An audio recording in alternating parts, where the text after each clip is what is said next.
Em nome do Pai, do Filho e do Espírito Santo. Amém. Ave Maria, cheia de graça, o Senhor é convosco. Bendita sois vós entre as mulheres, bendito é o fruto do vosso ventre, Jesus. Santa Maria, Mãe de Deus, rogai por nós, pecadores, agora e na hora de nossa morte. Amém. Nossa Senhora, Mãe do infinito amor, rogai por nós. Em nome do Pai, do Filho e do Espírito Santo. Amém. Oi, pessoal, sejam bem-vindos ao nosso canal. Mais uma vez, eu peço a vocês ajuda, curta, compartilhe, envie o nosso conteúdo aí nos seus grupos de WhatsApp, para os seus amigos. Eu compartilho sempre a arte lá no meu Instagram, eu tenho 2 contas, a gente vai tentar mandar, já até mandaram mensagem perguntando se o Instagram era meu mesmo, mas são 2 contas, a minha pessoal e a viniciusdias.e. A Vinícius Dias não sou eu que administro efetivamente, mas é um amigo que me ajuda, aí a gente vai direcionar o conteúdo todo para lá, por causa de alguns projetos que a gente tem mais à frente. Mas adiciona lá, viniciusdias.e, e compartilhe o nosso conteúdo. Eu sempre compartilho lá o vídeo da semana, então nos ajude a evangelizar, é muito importante para nós, porque é aquilo que nos ajuda a chegar a mais pessoas nesse campo aí da internet que é tão vasto, e cheio de tanto conteúdo. Pois bem, a gente celebra então nesse mês de setembro, o mês da Bíblia, e aí me pediram para que eu falasse sobre a questão da Bíblia, se a Bíblia foi adulterada. A gente tem essa conversa na mídia de um modo geral, entre as pessoas, pessoas que falam que a Bíblia foi adulterada, que a Igreja Católica, no período medieval, era aquela que fazia a redação da Bíblia, porque realmente não existia imprensa, não existia impressora nem máquina de escrever, então era necessário que existiam monges que escreviam, que repassavam o livro, transcreviam, na verdade. E aí existem acusações de que ela foi adulterada, que existem mudanças, que foram colocadas de propósito para que a Igreja Católica, então, consumasse o seu grande plano de poder, de governo, de dominação e sei lá o que mais.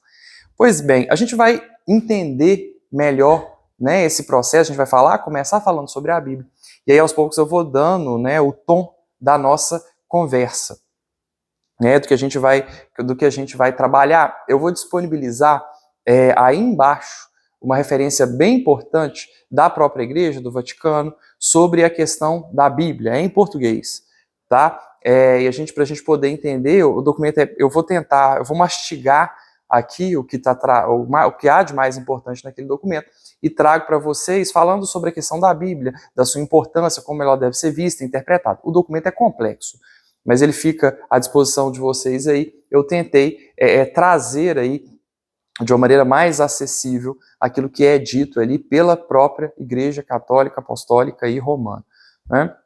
Então, a Bíblia na verdade não é um livro, mas são vários livros, contendo ali a história da salvação, contendo ali, como a gente diz, a palavra de Deus. É o livro mais vendido do mundo, nada supera.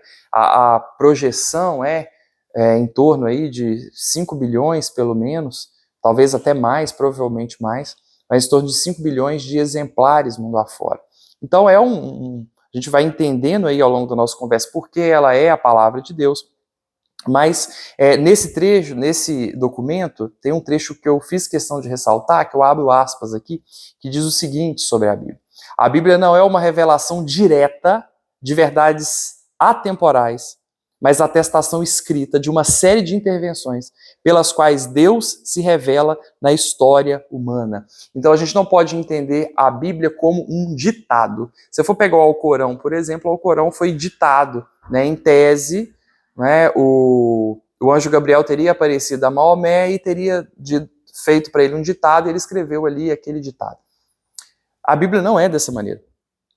Não é um ditado divino, Deus não escreveu a palavra e jogou ela lá de cima do céu nas mãos de alguém, não se trata disso. É um conjunto de livros em que a gente vê a narrativa ali em linguagem humana, mas de intervenções divinas. E a partir dali, do estudo, da interpretação, da leitura, mediante a ação, a graça do Espírito Santo, nós vamos retirar dali né, o conhecimento necessário na nossa relação com Deus, que guia a nossa vida, que guia a igreja, que é fonte de inspiração, que é fonte da ação do Espírito Santo em nós. Então, essa compreensão maior, e a compreensão, o documento sempre nos alerta sobre isso, da questão de nós entendermos a Bíblia, a intenção, né, do redator, daquele que escreveu, né, são vários autores, certamente, porque são vários livros, mas a intenção, né, maior daquele que escreveu aquele determinado livro, o que ele queria dizer com aquilo. E não simplesmente fragmentar o texto, né, fazendo aí a sua leitura de uma maneira talvez fundamentalista, por exemplo, ou de outros modos. Existem várias maneiras de ler a Bíblia, né? Eu vou entrar na questão da interpretação mais à frente, mas a gente precisa de ter uma base para poder interpretá-la de modo adequado. As pessoas fazem confusão, as pessoas são maliciosas, as pessoas querem interpretar a Bíblia de uma maneira totalmente particular, né? E não é assim que acontece. A Bíblia é a palavra de Deus, a Bíblia traz a verdade e a verdade ela não é relativa. Então há um modo de interpretá-la. Claro que vai exigir de nós um esforço muito grande, estudo, assim, muito estudo, como nós vamos ver também.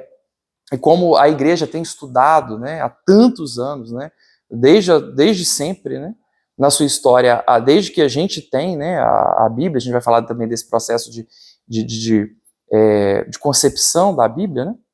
Mas a igreja tem estudado, tem discutido, tem trabalhado. E uma das coisas que mais chama a atenção é justamente a que sempre me chama a atenção, é essa busca da verdade pela igreja. Isso precisa ser valorizado, precisa ser dito. Você não tem outra religião, não é, que seja tão fantástica no sentido de contemplar a fé, mas de contemplar também a razão, né? Essa busca através da contemplação, através da vida de oração, através da busca na vida mística, na vida interior. Mas, por outro lado, também a gente tem essa busca através do estudo, né? Sentando a bundinha na cadeira, pegando o livro e livros e se dispondo ali a, dessa maneira também, contemplar a verdade. Então, esse trabalho ele precisa muito ser respeitado e compreendido ao longo do tempo. Como isso é bonito, né? Ver que a igreja contempla, então, essas duas faces, né? Que, por um lado, é extremamente racional, mas, por outro, goza de uma fé profunda e verdadeira, iluminada pelo Espírito Santo de Deus.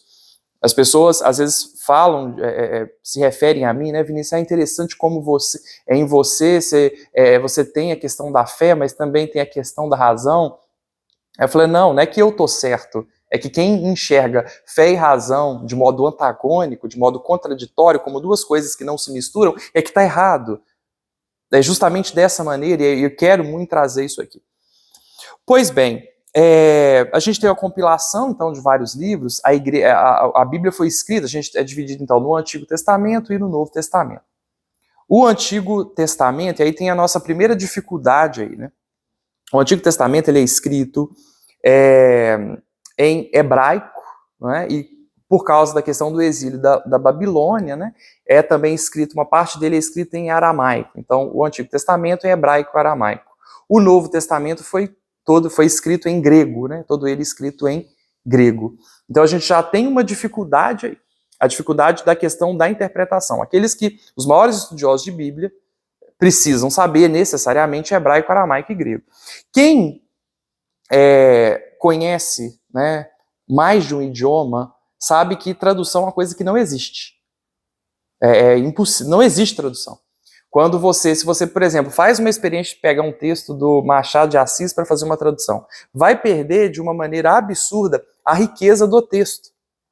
Tem um texto do Machado, por exemplo, que chama vara, né? Vara de porcos. E aí você vê ali naquele texto, presente naquele texto, a questão dual, existe um sentido dual ali na palavra vara. Na hora que você pega a palavra vara e traduz, se você tentar traduzir, essa riqueza ela vai ser perdida. Então, certamente, quando há tradução da Bíblia para um idioma, né, no nosso caso aqui, ela foi traduzida a princípio para o latim, né, que fez a Vulgata. São Jerônimo fez essa tradução, gastou a vida aí para a tradução, você imagina o trabalho que deu isso. E aí, a partir disso, teve a Vulgata, que é a versão oficial da igreja, né? Mas dessa Vulgata, outras traduções são realizadas para o português, para outras línguas também, né? Tantas outras línguas. Parece que a metade dos idiomas que existem, a Bíblia é traduzida na metade dos idiomas, da quantidade de idiomas que existem, então é traduzida em várias línguas. Então você percebe já aí que a gente já tem uma dificuldade, porque, como eu falei, a tradução não existe. Quando você faz a tradução, você acaba perdendo alguma coisa. Isso é uma limitação que certamente existe.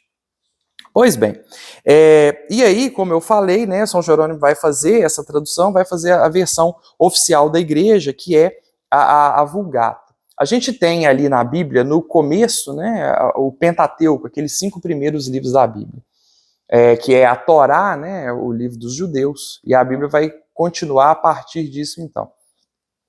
A gente precisa entender algumas coisas, falando aí do início de Bíblia, né, sobre a questão, eu já trabalhei isso num vídeo anterior, mas a questão que a gente tem ali é a história da salvação, e a gente precisa sempre remontar e entender o contexto que as coisas foram escritas.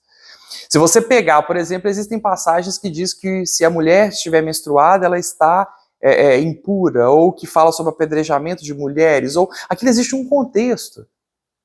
A gente não pode deixar este contexto de fora. Daí a importância de fazer essa exegese desse estudo, de entender o contexto que aquilo foi escrito. Porque é impossível fazer uma leitura fundamentalista da Bíblia. Não é inspirado pelo Espírito Santo. Você pegar aquele trecho e querer levar aquele trecho a ferro e fogo para uma determinada realidade é uma coisa totalmente absurda. Totalmente absurda. Não faz sentido algum. Isso acaba fazendo com que a pessoa, em nome de Deus, diga coisas que não estão em Deus. E a gente tem essa questão, essa complexidade. Por exemplo, quando você tem no Antigo Testamento, se um homem chega no meu acampamento e mata uma pessoa, um familiar meu, mata a minha esposa, eu posso ir lá e matar a esposa dele, por exemplo. Né? A princípio isso pode parecer um absurdo, mas é ali que começa aquela ideia de olho por olho e dente por dente. Que começa a questão de que se você me prejudicou, eu tenho o direito de prejudicar, né, de ser ressarcido, digamos assim, de prejudicar na mesma proporção. Isso pode parecer um absurdo, mas pensem bem, o que acontecia ali? Uma pessoa chega no acampamento e mata uma pessoa, aquela pessoa vai lá naquele acampamento e mata todas as pessoas daquele acampamento. Então você vê que um certo senso de justiça começa a ser construído aí. Você não pode desconsiderar que tem mais de 5 mil anos que foi escrito aquele determinado texto. Existe um contexto para aquilo, certo? E isso é também aí mais uma dificuldade, digamos assim, no âmbito da interpretação. Então você tem aqueles 5 primeiros livros da Bíblia e lembra que é o Pentateuco, né? E aí lembrando que logo naquele início ali, existem muitas passagens na Bíblia que não tem um valor histórico, mas tem um valor de revelação teológica, como nós já podemos falar, né, sobre Adão e Eva. Né? Às vezes as pessoas querem dizer que necessariamente as coisas aconteceram daquele modo. É mais profundo do que isso. O Gênesis é mais profundo do que isso. Do que um fato que simplesmente que aconteceu ali, houve um homem, Adão e Eva e etc. Não, é a revelação de que foi Deus que criou o homem, foi Deus que criou a mulher, Deus criou o homem para a mulher, foi o Deus Criador que criou todas as coisas, que o pecado entrou no mundo por causa de um homem e de uma mulher, por causa de Adão e de Eva que quiseram o pecado, e a partir dali nós somos separados, mas que Deus nos criou para um paraíso. É essa questão que deve ser vista. Existem muitas passagens da Bíblia que não podem ser interpretadas como históricas, porque em verdade elas não são. Porque é mais profundo e maior aquilo que é dito ali. Então é a intenção do autor, do redator, que precisa muitas vezes ser trabalhada, pensada, meditada. Né? Nós precisamos voltar o nosso olhar muitas vezes para isso. E aí as pessoas entram em polêmicas como houve Big Bang, que houve evolucionismo, então é tudo mentira, a questão do criacionismo é mentira. O evolucionismo tem sido, né, a evolução tem sido, cientificamente falando, contraposta, né, mundo afora aí, de uma maneira bem interessante e bem importante. E eu não quero entrar nisso aqui, tem até um vídeo sobre isso anteriormente, né, que eu trabalho sobre a questão da evolução e da criação, evolucionismo e criacionismo, não quero entrar nisso. Não é o motivo, mas para nós não faz diferença se foi esse processo, se houve um Big Bang ou se não houve um Big Bang. Porque o que interessa para nós é que, independente do modo, da maneira, foi Deus que nos criou. E em Jesus Cristo nós somos filhos de Deus. Então, isso precisa ser muito bem visto, dito, para que as pessoas não entrem em confusões. Tem pessoas que perderam a fé, que duvidam da existência de Deus por causa dessa questão de evolução, por exemplo, porque não conhecem, é falta de conhecimento. Olha a complexidade disso, né? Daí sempre relembrar essa questão de que fazer essa interpretação particular da Bíblia é muito complicada, como, por exemplo, os protestantes muitas vezes defendem. Eu já coloquei vários abismos, por assim dizer, entre nós, a interpretação real daquilo que foi dito ali, entre como nós podemos pegar aquela palavra e trazer para a nossa Bíblia, para a nossa vida. Então isso precisa ficar bem dito. E a gente tem outros problemas que a gente vai trabalhando aqui. Né? E aí, pessoal, nós temos então, como eu falei, esses 5 primeiros livros. Nós temos, aí trabalha a questão dos patriarcas, por exemplo, você tem Abraão, né? Mas a gente tem um valor mais histórico, por assim dizer, a partir de Moisés, não que Abraão não tenha existido, né? Ele inclusive, dito, ele é o patriarca também de muçulmanos, né? De judeus cristãos, mas também de muçulmanos. E sua vida é relatada também em outros livros. Mas em Moisés que a gente começa a ter mais essa questão, digamos assim, histórica, né? E a gente tem, a partir do Pentateuco, nós temos aquela segunda parte, que são dos profetas, né? Nós temos os profetas maiores, os profetas menores.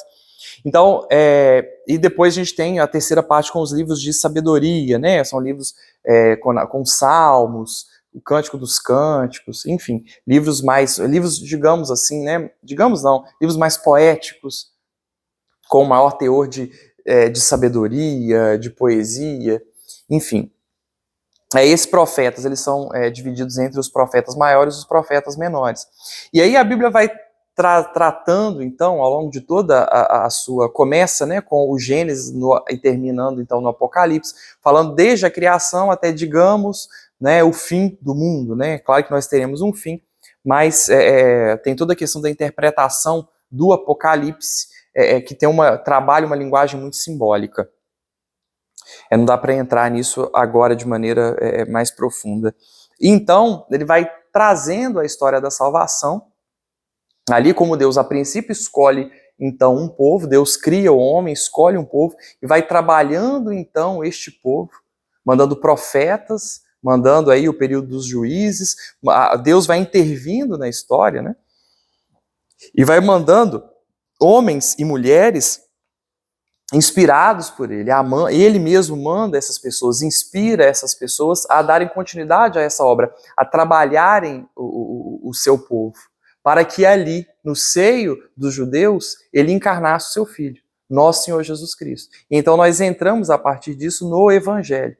No Evangelho nós temos os 4 primeiros evangelhos, os 4 evangelhos, né, que nós consideramos, outros são apócrifos, não são considerados. E nós temos Marcos, Mateus, Lucas e João, né? Os 3 primeiros evangelhos são os evangelhos sinópticos, e João não, né? E aí, a princípio, aquilo que que mais se aceita, mais é dito, né? É que, a princípio, tenha sido escrito o primeiro evangelho de Marcos, né? E a partir do evangelho de Marcos é escrito Lucas e é escrito o evangelho de Mateus, associados com outros ditos de Jesus. E depois nós temos as cartas do apóstolo Paulo, as cartas de outros apóstolos, e por fim nós temos o Apocalipse, né, em que João é exilado na ilha de Patmos, e aí ele começa a escrever o Apocalipse, mas que tem digamos assim, é o fim do mundo, né, fala sobre o fim do mundo, mas que todo o fim do mundo é dito ali com uma simbologia muito grande, porque tinha um determinado sentido, um determinado significado, que ele não queria passar aquela mensagem de modo muito direto. Mas, como eu falei, não dá para a gente entrar nisso com muito afinco neste momento. Pois bem, E aí a Bíblia, né, os livros eram escritos, nessa questão aí que a gente falou sobre a Bíblia ter sido adulterada, a principal coisa a ser lembrada aqui é que a Bíblia, que a gente não tem, né, na Bíblia, a gente não tem os originais. Isso se perdeu, não tem original de nenhum. O que nós temos são os textos mais antigos, né, e esses que são vistos, esses que são mais considerados, aqueles cuja o estudo, né, eu não sei se é a datação de carbono 14 que se faz nesse caso, mas aquele cujo estudo revela o material mais antigo, né? E aí não se tem o original. Isso já é uma questão, né, porque não se tem o original, então é totalmente impossível dizer que ela tenha sido, digamos assim, adulterada. Isso é um ponto também a ser trazido.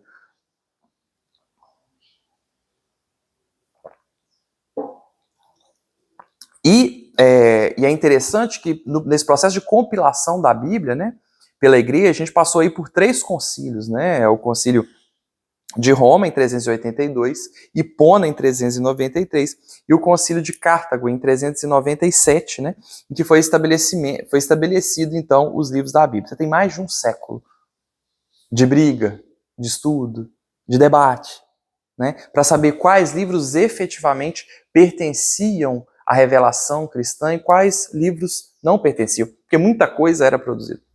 E aí, a gente precisa contemplar e ver, né, a beleza disso, dessa busca insistente ao longo de mais de um século, por entender o que de fato estava em Deus, era de Deus e aquilo que não era.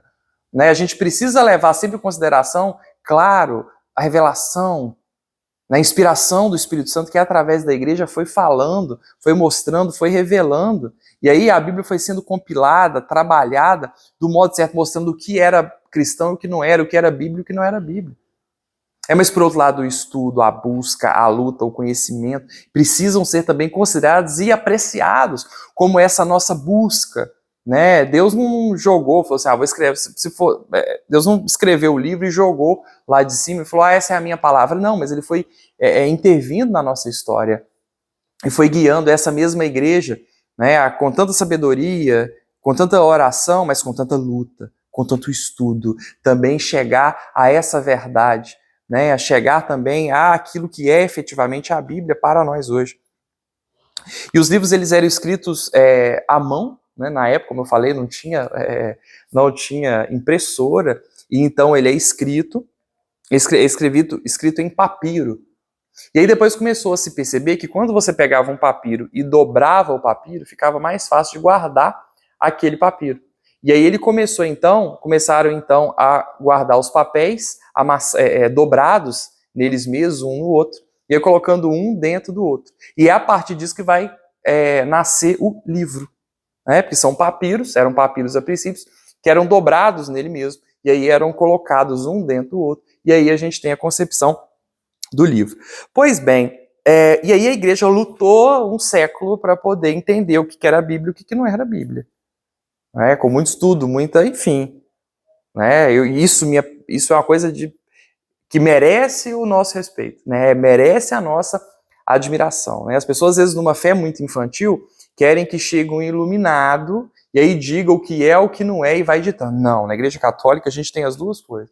A gente tanto trabalha, a gente estuda, a gente se esforça, são homens e mulheres que deram a sua vida na compreensão do que era de Deus, daquilo que não era, com teologia, com busca, com estudos, com outras referências, com livros, mas a gente reza, a gente pede a Deus inspiração e esse Espírito Santo que foi e continua e continuará movendo essa igreja. E a partir disso nós temos a concepção da nossa Bíblia católica, que tem 73 livros. Né? Existe a Bíblia ortodoxa, que tem mais livros, com 78, e a Bíblia protestante com 66 livros. Né? Os deuterocanônicos não foram aceitos quando houve a questão da Revolução Protestante. Os deuterocanônicos não foram aceitos por Martinho Lutero, e aí eles foram retirados, extraídos, né? E que foram o livro de Tobias, Judite, 1º e 2º Macabeus, Sabedoria, o Eclesiástico e Baruque. Então, qual foi a alegação? Né, que existe um historiador, né, o Flávio Joséfo, que diz que de Malaquias até o Novo Testamento, a revelação divina tinha parado, né? Tinha ficado inexistente, né? Deus parou de falar, digamos assim, de Malaquias até o Novo Testamento. Então, aqueles livros que foram escritos dentro daquele período ali, eles não deveriam participar e não deveriam fazer parte da Bíblia. Só que, por outro lado, nós temos o próprio Jesus que no Evangelho diz que a lei e os profetas duraram até João Batista.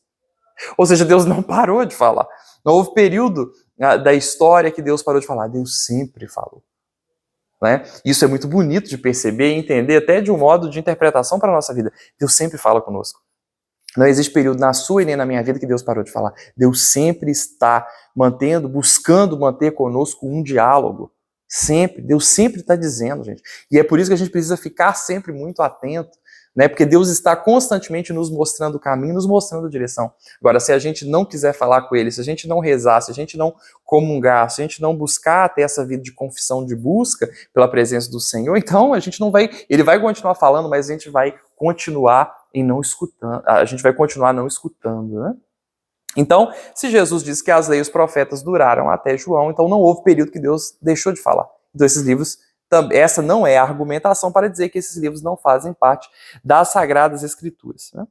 E aí, no século XIII, né, teve uma polêmica, digamos assim, alguns dominicanos na época se levantaram para dizer que haviam, então, alterações, erros na Bíblia, nas cópias em latim, e que isso deveria, então, ser visto. A gente deveria... Existiam umas bíblias, né, numa versão em latim, que eram as bíblias de Paris, que circulavam e tal, e eles começaram a dizer que Roger Bacon, se não me engano, era um dos homens que faziam parte aí, dos que diziam, que defendiam isso, que haviam alterações, haviam erros que deveria voltasse mais para os originais, né? Mas houveram descobertas bastante interessantes, né, numa biblioteca, né, que é a biblioteca de Nag Hammadi, e houveram também descobertas nos manuscritos do Mar Morto no século XX. E aí essa ideia de que havia então essa alteração nessas bíblias em latim, né, que eram essas bíblias de Paris, né, que circulavam em Paris, isso acabou então caindo por terra também. Mas para quem diz então que houve essas alterações e tal, né, com o advento das técnicas de crítica textual e dos muitos estudos que a igreja implementou ao longo do tempo, né, pode-se dizer que nós temos aí a Bíblia com 99% daquilo que ela é efetivamente, e 1% de alterações, digamos assim, que são totalmente irrisórias, né, totalmente irrisórias. E aí, pessoal, a gente entra então como eu falei, né, a gente tem muitas dificuldades em relação à compreensão da Bíblia. Isso é um fato, tá? Por isso que eu não posso fazer a minha interpretação ao meu bel prazer. Coloquei para vocês a questão do idioma, coloquei para vocês a questão do contexto, né, em que esse texto acontece, né, o contexto histórico, o fato de ser há muito tempo atrás, há muitos anos atrás, e outras considerações mais. Pois bem, agora como a gente vai fazer para poder entender e interpretar essa Bíblia, se é difícil de interpretar? Se a gente vê, a própria Bíblia diz isso, que a interpretação do texto às vezes ela é complicada. Pega a palavra em Daniel, no capítulo 9, no versículo 2, vocês vão perceber que Daniel estava ali dizendo, né, que como era difícil, estava em conflito ali, porque era difícil entender o que Jeremias havia dito com os seus escritos. E aí, lá atrás, a gente já percebe uma dificuldade de interpretação do texto, né, daquilo que foi escrito para aquilo que nós vamos trazer, que Daniel traria para a sua vida, para a interpretação, né, aquela verdade que estava sendo dita ali e que ele estava tendo dificuldade de alcançar.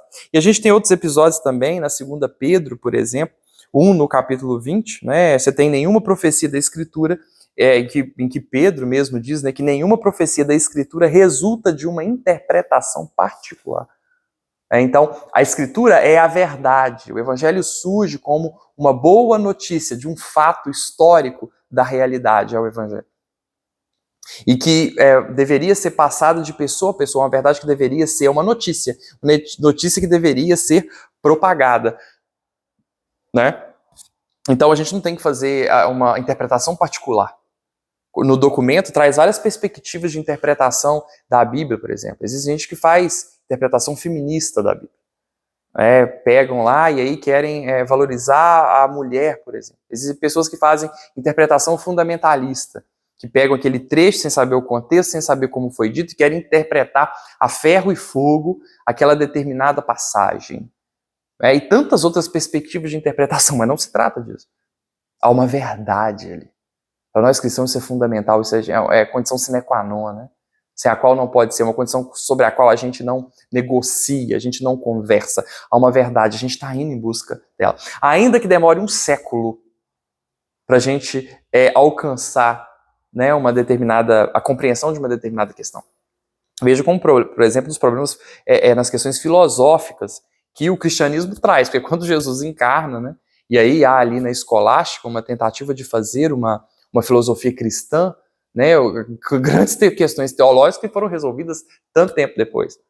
E questões teológicas que, a princípio, não temos resolução, ou que são matérias tensionais, né?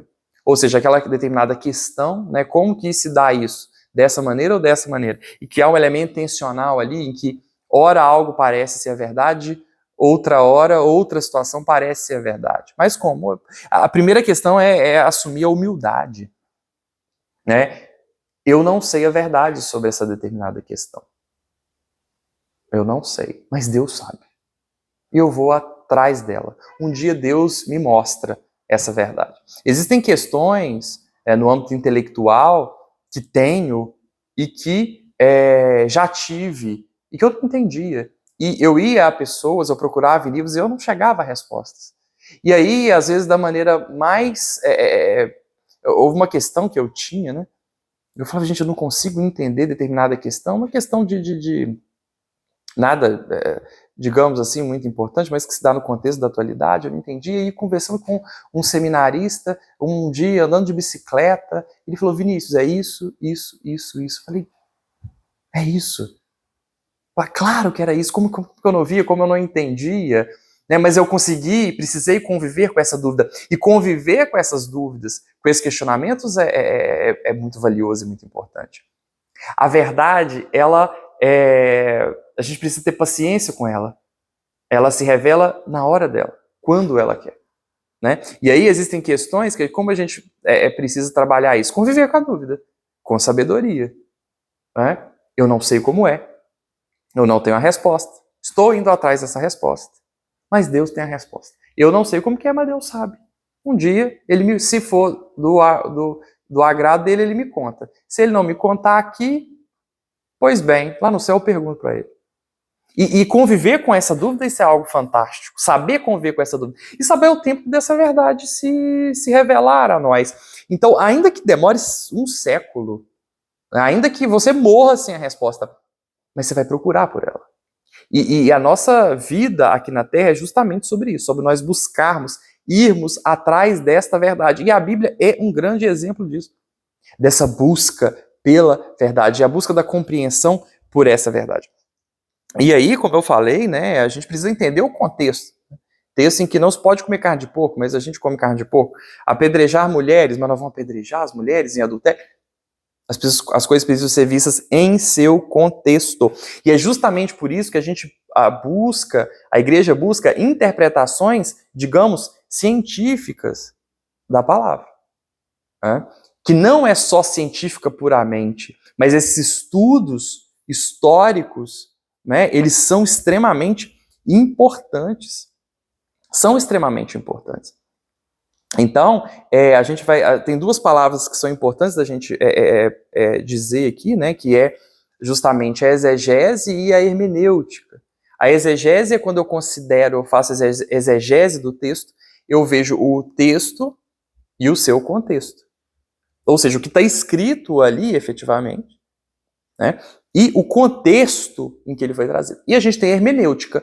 A hermenêutica é, então, a arte da interpretação, em que eu vou interpretar aquilo que foi dito, a intenção maior daquele autor, dizendo essa e essa palavra. Então a gente trabalha muito esses textos, né? E aí a gente tem métodos, né, para poder fazer o estudo científico da palavra. Claro que não vai ficar só em questão científica, tá, gente? Seria colossal, né? Seria um absurdo, até porque a gente precisa sempre ter, apesar da gente estudar, da gente buscar, a gente vai ter para com a Bíblia uma visão de fé. De fé, senão, certamente, nada disso, né, de nenhum modo vai fazer sentido.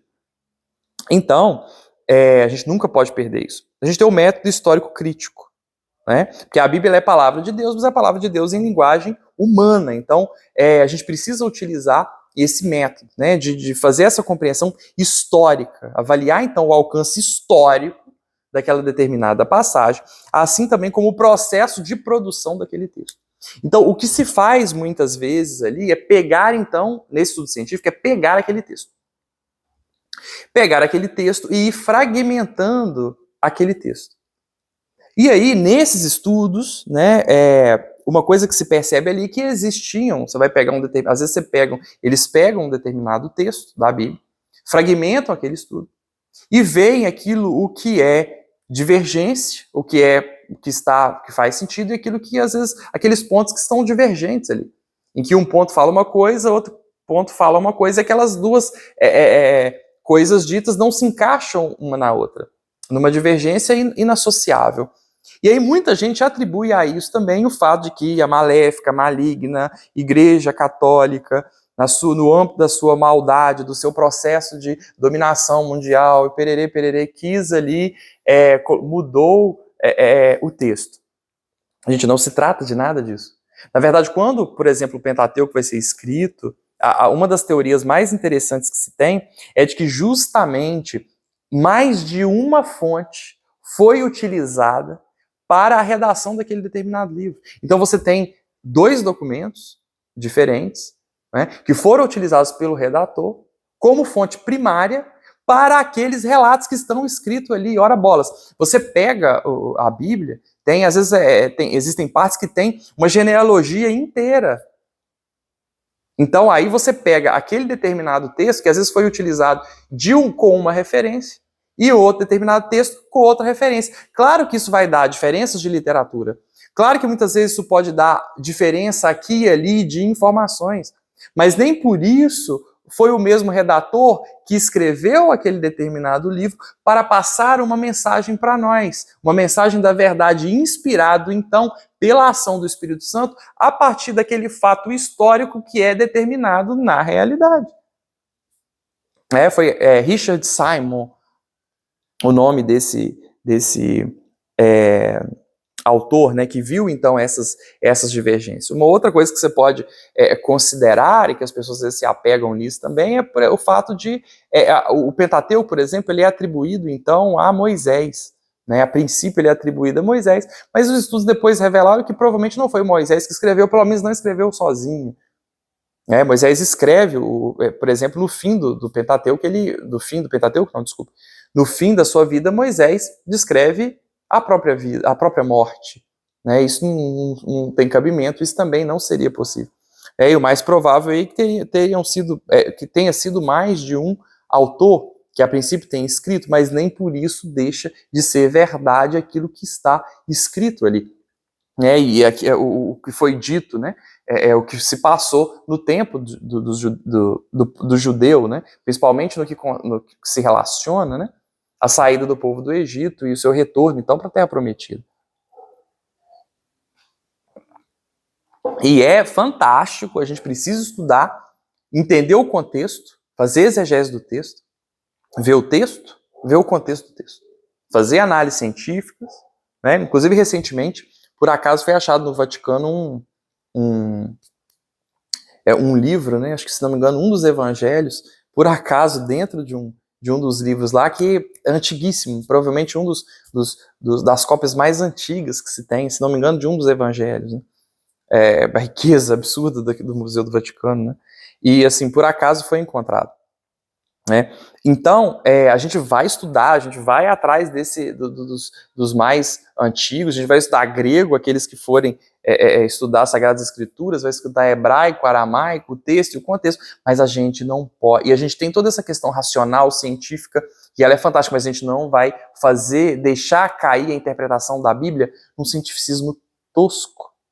frágil, sempre iluminado com a fé, com a ação do Espírito Santo, né, tentando entender a luz do Espírito Santo, a luz daquilo que a igreja diz, a luz que os santos, a luz que os doutores da igreja, as interpretações, por exemplo, da patrística e outras mais que foram dadas, né? Então, assim, e ter a fé, né, de que nosso Senhor vai, através das Sagradas Escrituras, vai nos dando também a interpretação, não que a interpretação vai ser uma interpretação particular, mas desde que a minha interpretação particular esteja no âmbito das revelações maiores. Não que você não possa fazer uma interpretação de um determinado texto, não que você não possa ler a Bíblia, pelo amor de Deus, não é isso.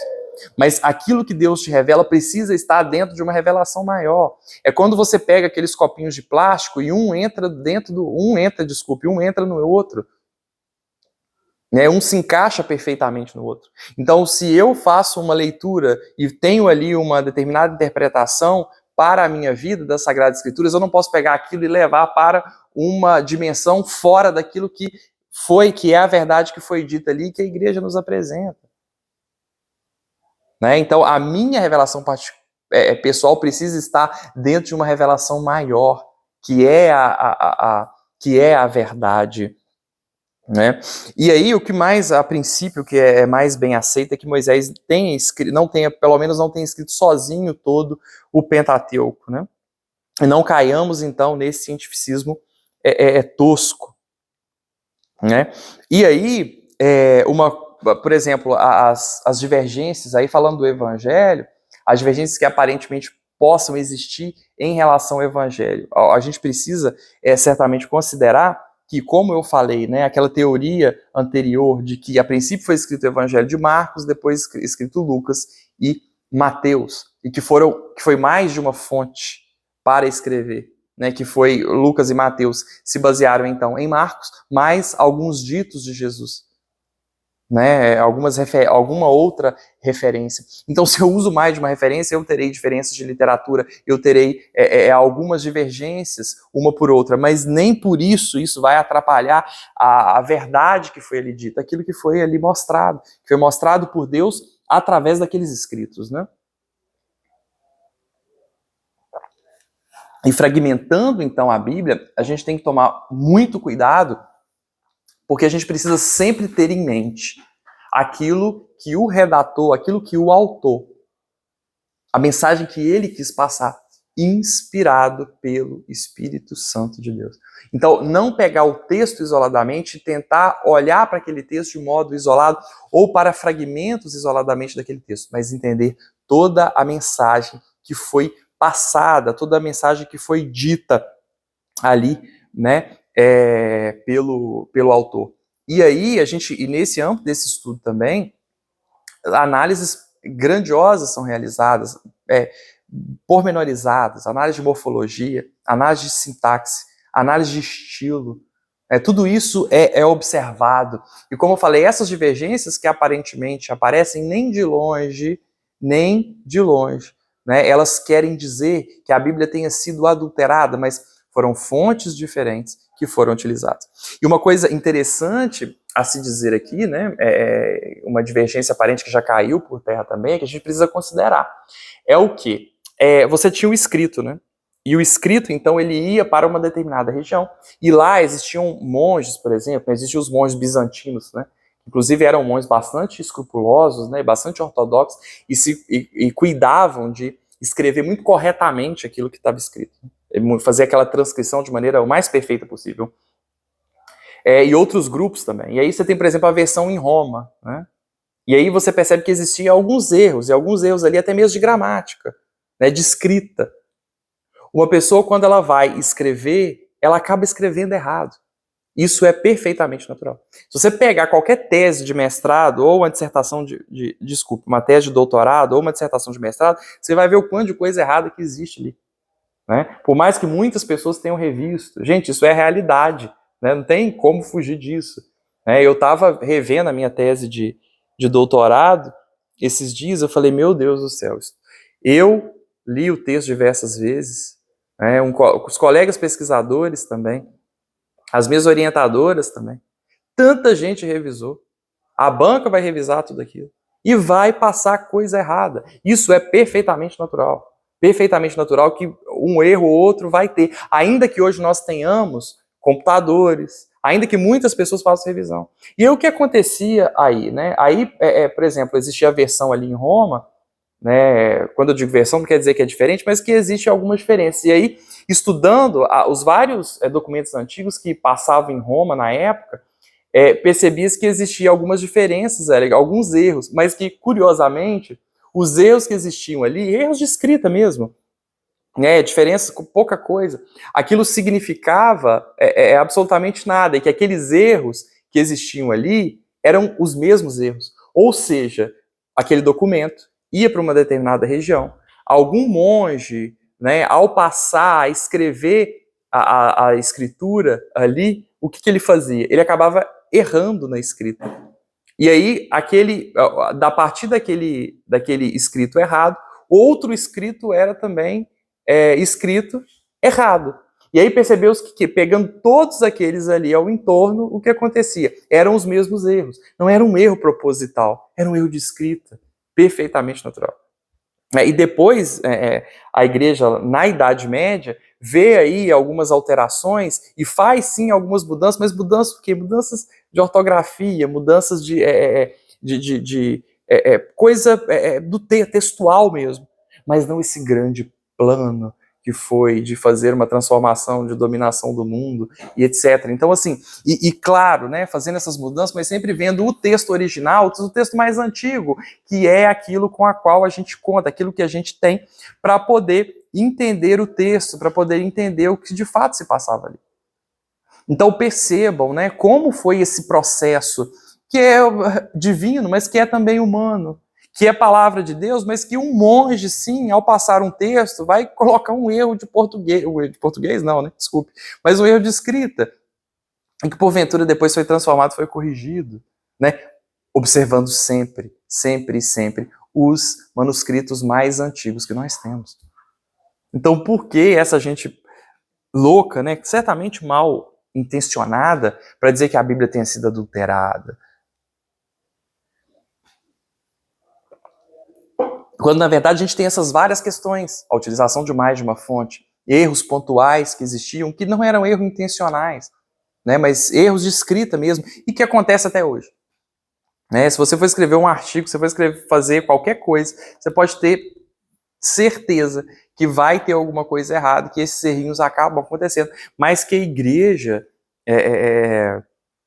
trabalhou, né, para poder diminuir, né, certamente, observando sempre os escritos mais antigos. Né?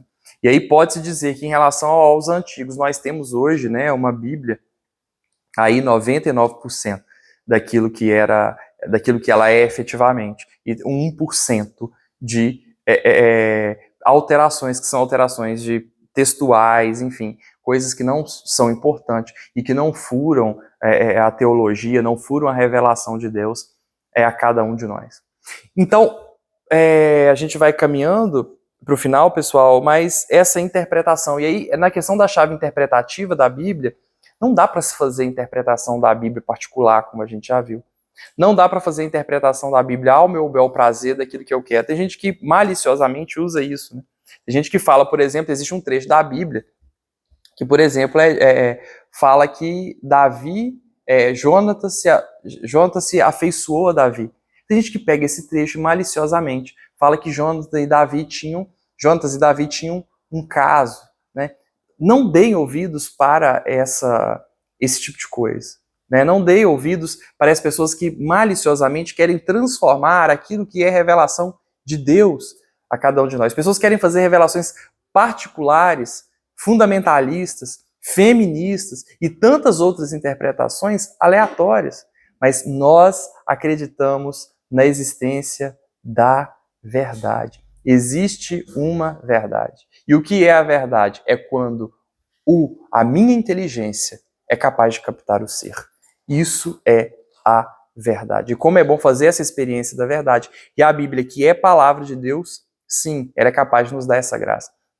Às vezes as pessoas me pedem literatura, né? Vinícius, eu quero começar na vida cristã, o que eu começo a ler e tal? Eu vou lá e falo assim, olha, Catecismo da Igreja Católica. É necessário que a gente estude o catecismo, é necessário que a gente estude a vida dos santos, é necessário que a gente estude a igreja e depois a gente vai estudar a Bíblia, porque ela é mais complexa, como a gente já viu aqui, ela é mais difícil de ser compreendida, ela tem muitos pormenores, e a gente não consegue fazer nenhuma interpretação verdadeira, real daquilo que é dito, se a gente não tem por base aquilo que a igreja, através da tradição, através do magistério, através do catecismo, está a nos ensinar. Não tem condição de interpretar, você pode interpretar de várias maneiras possíveis, né? Se você não tiver uma base interpretativa. É mês da Bíblia. Valorizemos a Bíblia, né? Valorizemos a palavra de Deus, que ela mostra, né? Como eu falei, não verdades atemporais ditas de qualquer modo, mas ela é a revelação de Deus, mostrando a intervenção de Deus na vida do homem ao longo da história. E Deus que age na minha e que Deus continua agindo, então, na sua história. Deus fala conosco e Deus falou também e continua a falar através das Sagradas Escrituras. Contemplemos, então, né? A mensagem final é essa, talvez a mais importante, que por um lado nós buscamos então a verdade através da vida contemplativa, através da oração, mas também com esforço, com luta. Deus não vai fazer por você aquilo que você tem que fazer. Ele não vai te revelar as coisas que você pode estudar. Ele não vai te mostrar as coisas que você pode ler. Você deixa de ser preguiçoso, seu safado. E se você quiser, então, ser de Deus, esforce-se. Veja o nosso canal, mande o nosso conteúdo para os seus amigos. Isso também, escutar, então, esse conteúdo também é forma da gente estudar. Então vamos estudar para buscar a verdade, porque Deus vai infundir a verdade em você, mas é necessário que você queira, busque e lute diariamente essa mesma verdade. Né? Tem que ter paciência. Existem conflitos que a gente vai conviver com eles, interrogações que a gente vai conviver com elas, mas no momento certo, a verdade, inesperadamente, quando você menos esperar, ela se revela e de maneira formidável para transformar a nossa vida. Glória ao Pai, ao Filho e ao Espírito Santo, como era no princípio, agora e sempre. Amém.